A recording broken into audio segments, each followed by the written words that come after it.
लेकिन सबने कहा कि आप बहुत गंभीर हो जाएंगे, हम पूरा गंभीर होने का पूरा अभिनय करेंगे। मेरे भारत के लोग आज रात उनकी इस धरती से हम लोग काम कर रहते हैं। इस भारत में ऐसा कोई नहीं जिसके ऊपर उंगली ना उठी हो, चाहे वो मीराबाई हो, चाहे रैदास हो या कबीर हो या वो स्वामी तुलसीदास हो, उन सबको कसौटी पर खरा उतरना पड़ा।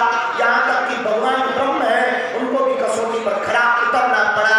लेकिन आज इस व्यासपीठ से हम शपथ खा करके तुमसे कहते हैं, लोग हमसे पूछते थे बड़े बड़े बुद्धिमान, गुरु जी चमत्कार क्या है, तुम चमत्कार की क्या बात करते हो? पहला चमत्कार तो यही है कि पूरा भारत का हिंदू एक हो गया। और दूसरा चमत्कार, जिनको देखना हो कभी दरबार में आ जाना, वेलकम टू मी। और तीसरा, हमारी प्रार्थना को बेकार मत जाने देना।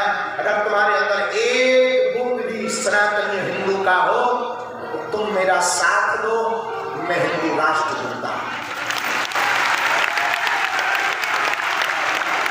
ना तो मुझे कोई राजनेता बनना मेरे पागलों, ना हमारी कोई पार्टी होनी है, ऐसा कभी विचार मत करना कि आप गुरु जी पार्टी में जाएंगे या नेता बनेंगे या किसी पार्टी का सपोर्ट करेंगे। ना हमें पार्टी में जाना है, हम तो सिर्फ अपने सनातनियों को एक करने की बात करेंगे।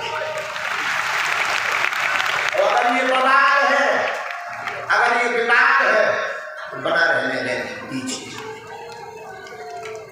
अब इस बात को सुनकर के भी अगर तुम मेरे पागलों अपने घर से बाहर